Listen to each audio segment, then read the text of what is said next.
नमस्कार दोस्तों।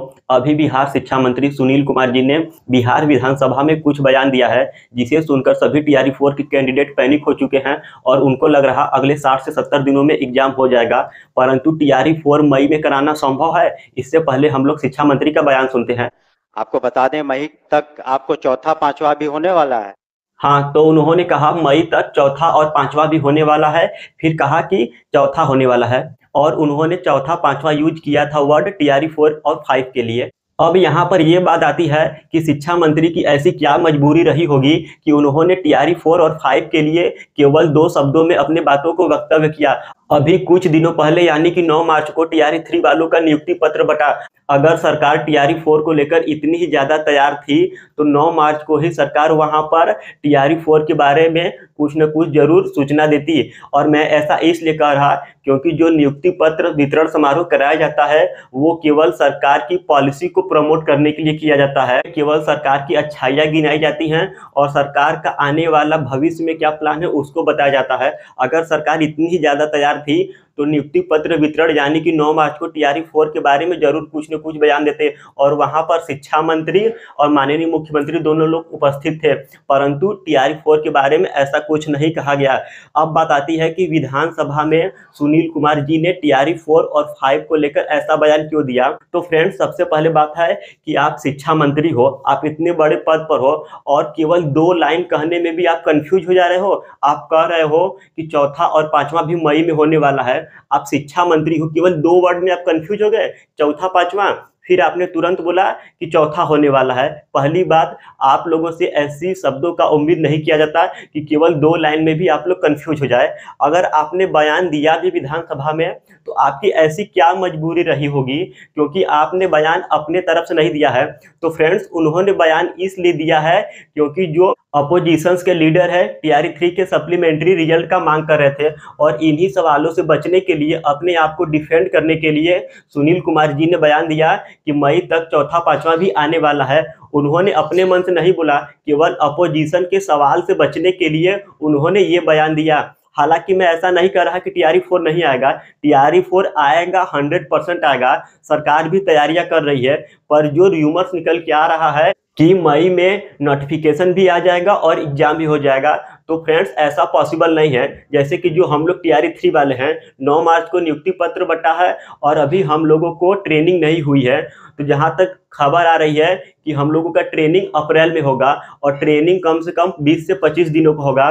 तो पूरा महीने अप्रैल ट्रेनिंग में चला जाएगा। फिर उसके बाद अप्रैल के लास्ट या मई के शुरुआत में हम लोगों का स्कूल अलॉट होगा, जब टीआरई 3 वाले अपने स्कूल में चले जाएंगे पढ़ाने।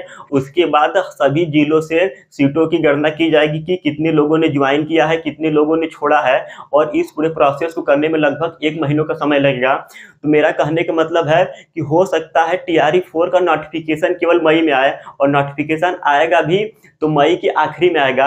मैं आप लोगों को यह बताना चाह रहा कि टीआरई 4 आएगा कंफर्म, परंतु मई में उसका एग्जाम नहीं हो पाएगा। नोटिफिकेशन आने में अभी 2 महीनों का समय है। और फ्रेंड्स, आप लोग को पता होगा, जैसे कि सुनील कुमार जी ने अभी जो बयान दिया है टीआरई 4 के ऊपर, वो केवल बयान दिया है अपने आप को डिफेंड करने के लिए, बचाने के लिए। तो मेरा मानना है कि टीआरई 4 का नोटिफिकेशन मई के आखिरी तक या जून में, और हमको जहां तक लग रहा है कि टीआरई 4 का नोटिफिकेशन जून में ही आएगा, मई में भी पॉसिबल नहीं है। क्योंकि टीआरई 3 वाले जब जाएंगे, सीटों की गणना होगी, कितना, इन सभी सरकारी प्रोसेस को करने में लगभग 1 से 2 महीनों का समय लगता है। तो टीआरई 4 मई के आखिरी में आएगा। हालांकि उम्मीद कम है, जून में नोटिफिकेशन आएगा और जून में नोटिफिकेशन आने के बाद आप लोग का एग्जाम जुलाई या अगस्त में हो जाएगा। मैं आप लोगों को इतनी विधि पूर्वक इसलिए बता रहा ताकि आप लोग थोड़ा भी पैनिक ना हो। अगर आप लोग पैनिक हो जाओगे तो आप लोगों की तैयारी अच्छे से नहीं हो पाएगी। तो मान के चलिए आप लोगों के पास कम से कम 3 महीने का समय तैयारी करने के लिए है, और अगर आप थोड़ा भी पैनिक हो गए तो आप लोग अपनी तैयारी को अच्छे से नहीं कर पाओगे। और मेरा सिलेक्शन टीआरई 3 में जूनियर और टीजीटी दोनों में हुआ है। टीजीटी में मेरा रैंक 131 है और मेरा जीएस में भी स्कोर 30+ रहा है, तो मैं आप लोगों को TRE 4 की तैयारी करा रहा हूँ। स्पेशली मैं GS की तैयारी सारे सब्जेक्ट की करा रहा और NCERT SCERT का भी नोट्स देता हूँ। GS में 40 में से 30+ स्कोर करने के लिए मैं आप लोगों को कुछ बुक रिकमेंड करूंगा और ये बुक आपके पास होनी ही होनी चाहिए। अगर आपने केवल इन बुक्स को पढ़ लिया तो आप 30 या उससे ज़्यादा स्कोर कर पाओगे। तो सबसे पहले देखिए, PYQs के लिए आप लोग अपने पास ये बुक रखिए।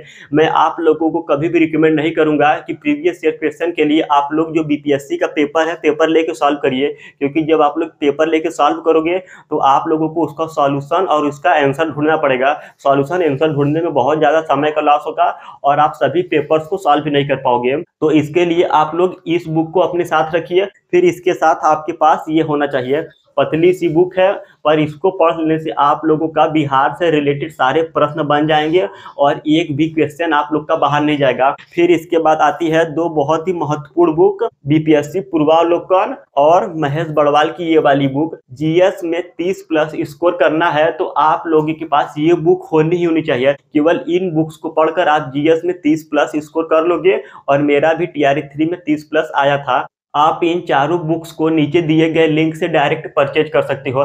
अगर आप वहां से परचेज करोगे तो मुझे हर बुक पे 4 से 5 रुपए का कमीशन मिलेगा।